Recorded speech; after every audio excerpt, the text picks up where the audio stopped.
자, 처음부터 보겠습니다. 어제 코로나19 신규 확진자 1,784명, 일주일 만에 다시 최고치를 경신했습니다. 특히 비수도권도 하루 확진자 500명을 넘어섰습니다. 전국적인 대유행 양상으로 번지는 모습입니다. 이런 상황에서도 정말 이래도 되나 싶을 정도의 우려되는 모습이 곳곳에서 포착이 되고 있습니다. 김원미 기자. 네. 앞서 이제 키워드에 5인 모임 첫날인데라는 키워드가 있어요. 5인 모임 첫날에 과연 무슨 일이 벌어졌을까요? 네, 먼저 사진을 좀 같이 보면서 얘기를 나눠볼까요? 이 사진을 보시게 되면은 저희가 모자이크 처리를 했습니다만 이 삭발을 한 것 같은 이 스님으로 추정이 되는 사람들이 한 6, 7명 정도가 있습니다. 그리고 이 뒷모습이 보이는 삭발을 하지 않은 일반인으로 보이는 사람 1명까지 해서 총 최소한 7, 8명 정도가 지금 테이블에 모여 있는 그런 모습인 건데. 한 테이블에 다 같이 있네요. 네, 맞습니다. 이 테이블에 지금 각종 음식이 차려져 있죠. 근데 이 음식들 아마도 안주로 추정이 됩니다. 이 안주라고 생각하는 이유, 테이블 위에 이 초록색 병들도 보이기 때문인데요. 소주병도 있군요. 네, 요즘에 맥주도 초록색 병에 나오기도 하니까요. 주종은 알 수 없습니다만 아무튼 각 1병 정도는 마신 것으로 보입니다. 근데 이 사람들 알고 보니까 전남, 해남에 한 4차례 스님들로 확인이 됐습니다. 사실 스님들이 술을 마셨다는 사실도 좀 놀랍긴 하지만 이보다 더 큰 문제는 사실 모인 인원수입니다. 이 사진이 찍혔던 게 그제 지난 19일이었었는데 이 사진이 찍힌 장소가 전남 해남이라고 말씀을 드렸죠. 네. 이 전남 해남에서는 사진이 찍힌 그제 지난 19일부터 이 5인 이상 집합 금지 조치를 시행을 하고 있었습니다. 그러니까 이 모인 사람들, 사진 속에 있는 이 사람들 모두 5인 이상 집합 금지 조치를 어겼다는 겁니다. 그러니까 이제 5인 이상 집합 금지 조치 내려진 첫날에 이렇게 한 16명, 7, 8명 정도가 한 테이블에 앉아서 이렇게 식사를 하는 모습이 딱 포착이 된 거군요. 네. 이 스님들은 뭐라 그래요? 무슨 해명을 내놨을 거 아니에요? 네, 일단 사찰에서는 이렇게 말을 하고 있습니다. 저 장소가 지금 숙박시설인 건데 숙박시설에서 이 수리를 위해서 장기간 좀 공사를 하고 다시 영업을 시작하기 전에 좀 앞으로 장사가 잘 되길 기원하는 그런 고사, 안택고사라고 하죠. 이 안택고사를 해달라고 해서 갔었던 거다. 여기에 놀러 간 게 아니다라고 얘기를 합니다. 그럼 고사를 지낸 다음에 식당 운영자가 감사하다는 뜻으로 이 식사 자리를 마련을 했기 때문에 식사를 했을 뿐이다라고 얘기를 했는데요. 그렇다고 한다면 이 자리를 마련한 이 운영자, 숙박시설의 운영자는 뭐라고 얘기를 했느냐. 이 식사를 하긴 했지만 각자 따로 테이블을 잡고 식사를 했기 때문에 절대 방역수칙 위반이 아니다라고 해명을 하긴 했습니다. 하지만 일단 저희가 사진으로 보기에는 테이블이 지금 붙어 있는 상황이죠. 따로 식사하는 것처럼은 보이진 않네요. 네, 근데 해남군은 일단 신고가 들어온 만큼 이 신고 내용을 토대로 현장 조사를 통해서 과태료 처분 등을 할 계획으로 있습니다. 글쎄요, 아무리 놀러 가신 게 아니라고 하더라도 배달 음식을 시켜서 각자 따로 앉아서 드셨다고 하더라도 일단 보이는 모습은 왼쪽에 한 4분 정도, 오른쪽에 3분 해서 한 7, 8분 정도가 다 함께 모여서 식사하는 그런 모습으로 보입니다. 5인 이상 집합 금지 조치가 전국적으로 내려져 있는 상황에서 글쎄요, 적절한 모습인지는 시청자 여러분이 좀 판단해 보시면 좋을 것 같습니다. 자, 그리고 김은미 기자, 네. 다음 주 저희가 이제 사진을 한 장 띄워줄 텐데 저는 이 사진을 보고 깜짝 놀랐어요. 바로 이 사진인데 이게 도대체 어디서 무슨 일이 있었던 사진인 거예요, 이게? 네, 저도 깜짝 놀랐습니다. 바로 우리나라 강원도의 양양의 이 모습인 건데요. 강원도의 양양에서 이 풀파티가 벌어진 그런 모습인 겁니다. 보시면 5인 이상 집합금지 조치 지금 전혀 지켜지지 않고 있고요. 심지어 마스크 안 쓴 사람이 태반입니다. 최근에 양양이 서핑하는 사람들 사이에서 굉장히 좀 핫한 장소로 지금 떠올랐죠. 이 코로나로 인해서 해외여행도 좀 막히다 보니까 젊은이들이 이 양양을 좀 많이 찾고 있는데 사실 양양 옆에 있는 강릉 같은 경우에는 최근에 이 지자체 판단에 따라서 개별로 4단계로 이 거리 두기를 격상을 했습니다. 이 4단계가 되면 5인 이상 집합 금지 오후 6시 이후에는 2명까지만 만날 수 있는 그런 강력한 거리 두기가 지금 시행이 되고 있는 건데 이 때문에 강릉의 이 경포 해수욕장을 보게 되면 며칠 전이랑 좀 비교를 하게 되면 정말 사람들이 없는 이 휑한 그런 모습이 지금 보여요. 반면에 지금 양양은 거리 두기가 2단계입니다. 그러니까 2단계면 사실 최대 8명까지 모일 수 있긴 합니다만 이 코로나 상황이 심각해서 그래서 지난 19일부터 거리두기 단계랑 무관하게 5인 이상 집합 금지 조치를 또 별도로 시행을 하고 있거든요. 하지만 지금 여름 휴가 기간이라 양양의 영업 시간은 기존처럼 자정까지 밤 12시까지 지금 허용을 하고 있습니다. 그러다 보니까 이 풍선 효과로 이 강릉에 있었던 이 관광객들도 이 강릉에서 양양까지 차로 한 30분 정도밖에 걸리지 않거든요.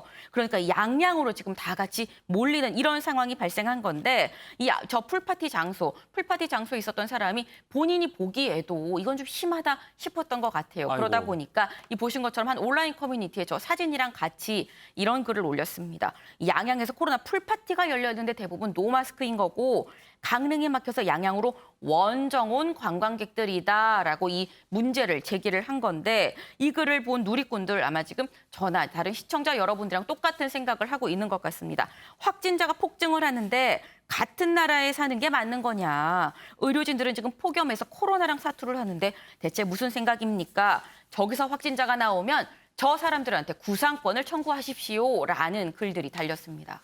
얼마 전에 보니까요. 확진자가 하루 2만 명이 쏟아지는 영국이 봉쇄 조치를 풀어서 젊은 사람들이 마스크를 벗고 나이트클럽에서 춤을 추는 그런 모습이 언론에 보도가 됐는데 저는 처음에 보고 영국인 줄 알았습니다. 그런데 우리나라 양양이랍니다. 자, 이 휴가철 맞아서요. 강릉에 해수욕 가시는 분들 많죠. 그런데 강릉에서 사람들이 많이 몰리다 보니까 코로나 확진자가 점점 늘고 있습니다. 그래서 강릉이 4단계로 올렸습니다. 그랬더니 강릉은 사람들이 없어졌습니다. 대신에 그 옆에 속초, 양양 이쪽으로 모두 몰려가서 지금 그쪽에 사람들이 바글바글 하다는 얘기가 있습니다. 이게 바로 풍선 효과죠. 풍선 효과. 코로나19 상황에서 정말 이 풍선 효과 위험한 그런 상황인 것 같습니다. 여기다가요, 지난 3일이죠. 민주노총이 대규모 집회를 열었습니다. 그런데 모레죠. 오는 23일 또 한 번 대규모 집회를 예고하고 있어서 우려가 큰 상황입니다. 이에 대한 정부의 목소리 영상으로 듣고 오겠습니다. 민주노총은 방역당국의 지난 집회 참석자 명단 제출 요청에 소극적 태도를 일관하고 있습니다.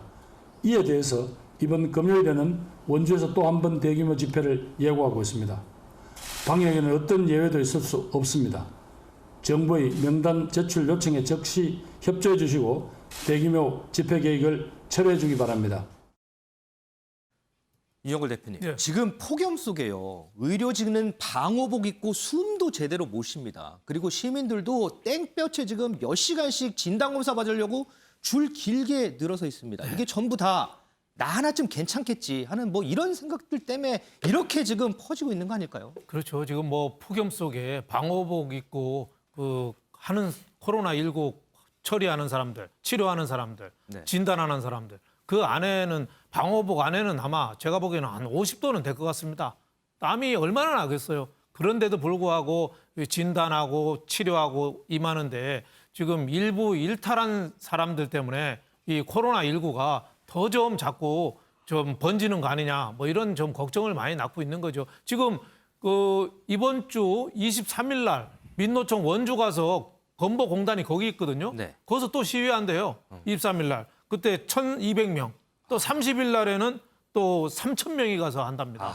그러면은 그때 그걸 계기로 해서 또 유행이 또 번지지 않나 이렇게 걱정이 많이 되는 거죠. 지금 7월 말부터 이제 장마 끝나니까 이제 휴가철이 이제 시작되거든요. 이제 시작됐죠. 전국으로 이제 국민들이 이동을 하면은 또 다른 유행이 이어진다면은 이게 휴가철 끝나면은 그 추석으로 이어지고 또 연말까지 계속 이어지면은 그게 5차, 6차로 안 이어진다는 보장이 없는 거죠. 지금 공격하는 코로나19 공격에서는 지금 델타 변이라는 게 자꾸 변이종이 나오고 있고 우리가 그걸 막을 수 있는 거는 딱 두 가지잖아요. 하나는 백신하고 하나는 방역. 그렇죠. 그렇죠. 백신도 지금 좀 수급이 원활치 않아요. 방역도 지금 국민들이 1년 6개월간 이렇게 갇혀 살고 마스크 쓰고 하다 보니까 잔뜩 좀 위축이 돼 있거든요. 네. 이제 너무 힘들다. 이제 풀어헤치고 싶다. 이런 휴가철 맞아서 이렇게 좀 마음이 이완되기 쉬운데 전 국민들이 아직도 좀 이제 시작이다 하고 생각하고 좀 더 적극적인 좀 참여가 좀 요청이 됩니다. 그리고 정부에서도 그 정치 방역이라고 해서 작년 8.15 때는 신용카드, 휴대폰 추적까지 다 해서 유치 추적까지 다 해서 그때 다 단속했잖아요. 네네. 근데 이번 민노총에서는 지금 모인 사람들 명단도 지금 안 낸다고 지금 김부겸 총리가 얘기할 정도잖아요. 네. 그러니까 거기에 대해서도 좀 국민들이 볼 때는 정치 방역이 아니다 이럴 정도로 좀 확실하게 좀 조치를 좀 할 필요가 있고 또 탁상 방역이라는 얘기도 있어요. 또 일각에서는 또 헬스 샤워는 안 되고 또 뭐 풀장이나 또 골프장 이런 데는 또 되고 그렇죠, 맞아요. 또 뭐 음악을 헬스장에서 할 때 뭐 저 BTS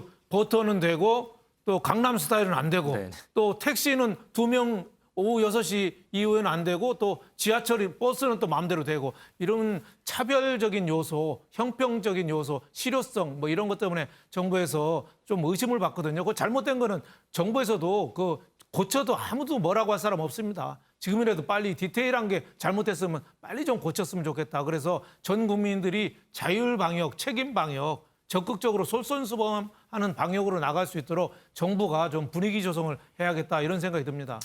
모두의 협력이 있어야 굵고 짧게 끝날 것 같습니다. 제 뒤에 사진이 한 장 나와 있습니다. 바로 어제 귀국한 청해부대 승조원의 모습입니다. 자, 국내로 들어왔다는 안도감 때문일까요? 한 병사는 이렇게 부위를 그리고 있습니다. 국가가 이들에게 지난 5개월간 아무도 신경을 써주지 않았습니다. 그러는 사이 301명의 승조원 중에 88%가 코로나19에 감염이 됐습니다. 이들에게 미안해서라도 나 하나쯤이야 하는 그런 일탈 행동 다시는 좀 없어야겠습니다.